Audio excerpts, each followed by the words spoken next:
नमस्कार दोस्तों, आज मैं आपको भाई दूज की कहानी सुनाने जा रही हूँ। प्रेम से बोलिए दूज माता की जय हो, कार्तिक मास की जय हो, राई दामोदर की जय हो। बहुत पुरानी बात है। ये गांव में एक बुढ़िया माई अपने दो बच्चों के साथ रहती थी। उनका एक बेटा और एक बेटी थी।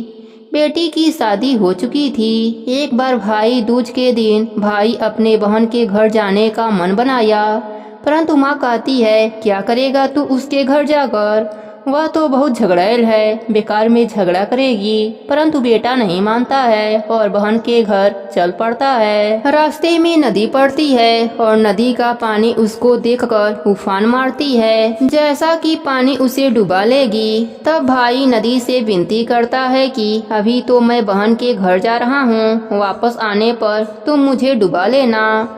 नदी मान जाती है। कुछ आगे जाने पर उसे एक सांप मिलता है। वह डसने जाता है। तब भाई उससे भी प्रार्थना करता है कि मैं अपने बहन से मिलकर आऊँगा, तब तुम मुझे डस लेना। सांप भी बात मान लेता है। कुछ आगे जाने पर उसे एक शेर मिलता है। शेर बोलता है मैं तुम्हें खाऊंगा। तब भाई उससे भी प्रार्थना करता है। शेर भी मान जाता है।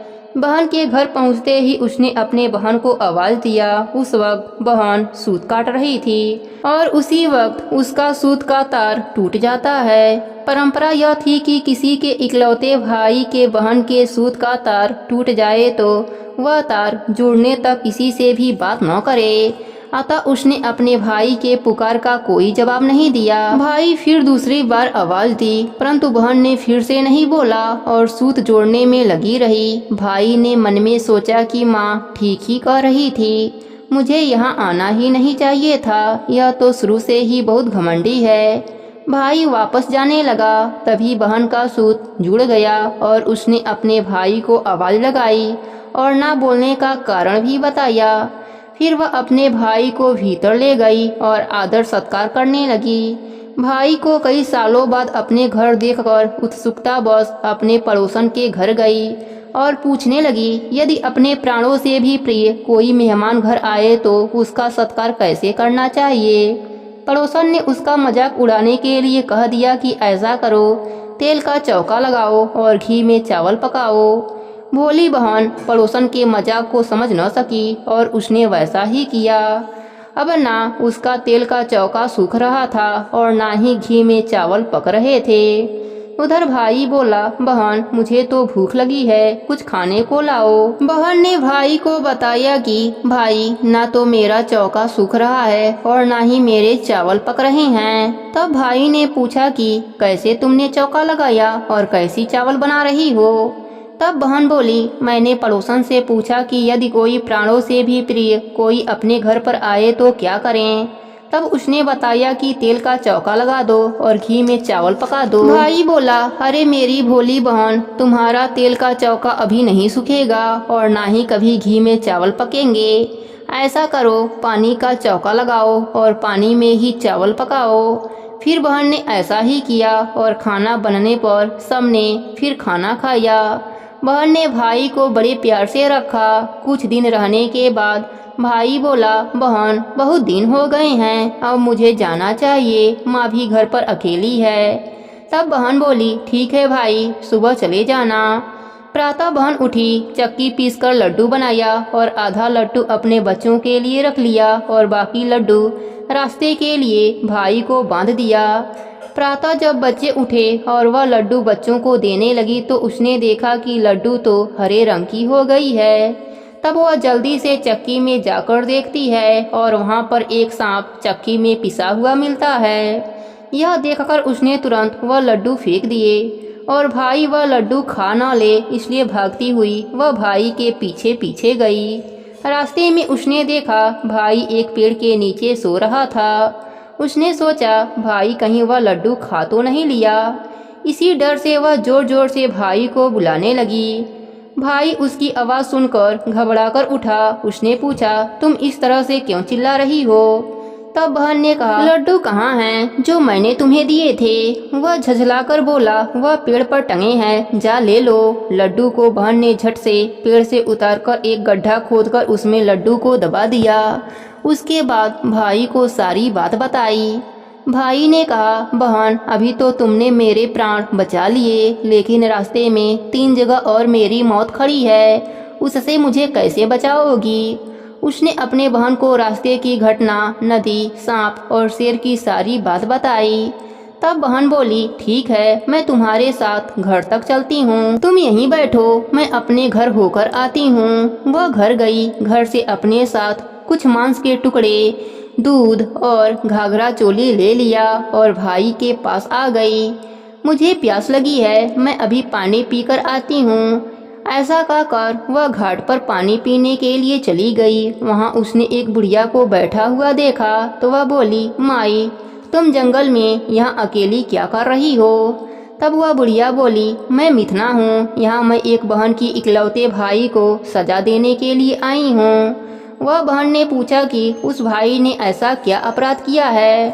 तब बुढ़िया बोली, अपराध उसने नहीं, उसकी बहन ने किया है। उसने एक सांप को चक्की में पीस दिया। तब बहन ने सोचा कि यह तो मेरे भाई को सजा देने की बात कर रही हैं, और उसने उस बुढ़िया से पूछा कि इस सजा से भाई कैसे मुक्त हो सकता है। तब वह बुढ़िया बोली, यदि वह बहन पागल बनकर अपने भाई को गालियां दें और उसे उसकी शादी होने तक हर आने वाले संकट से बचा लेगी, तब उस भाई का संकट टल जाएगा। उसने मन में सोचा कि कुछ भी हो जाए, मैं अपने भाई को बचाऊंगी और जब तक उसकी शादी ना हो जाए तब तक मैं उसके साथ ही रहूंगी।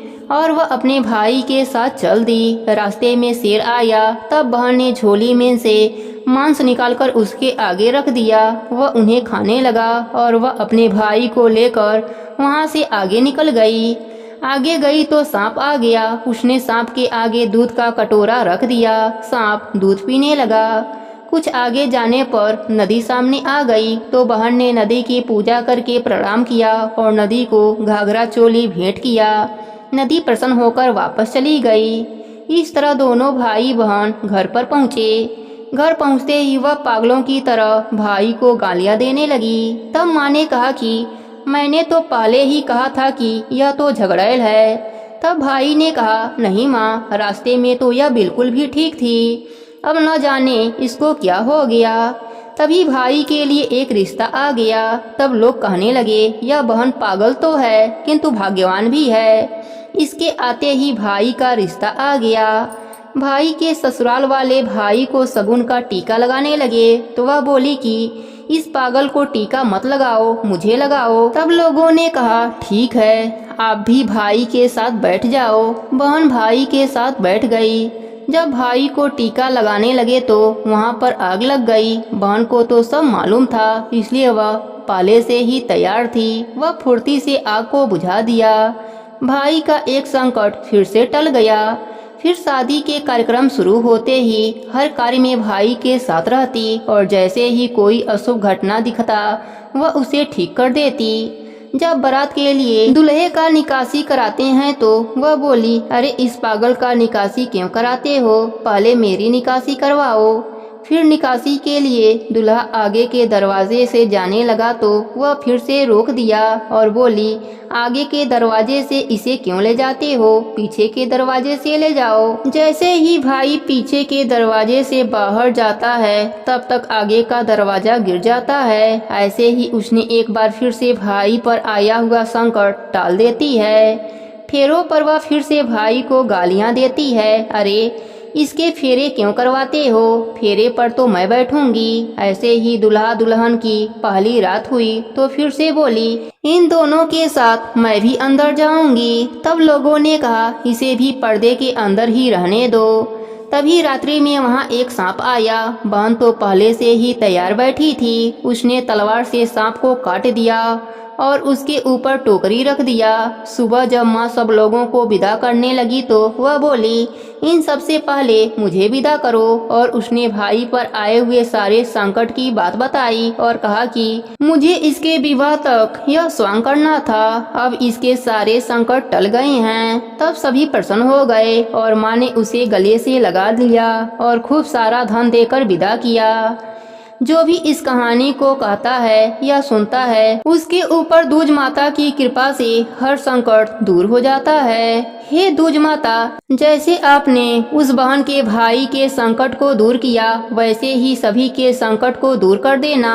सभी पर अपनी कृपा बनाए रखना। कहानी अधूरी हो तो पूरी करना, पूरी हो तो मान रखना। प्रेम से बोलिए दूज माता की जय हो, कार्तिक मास की जय हो, राई दामोदर की जय हो, कृष्ण भगवान की जय हो।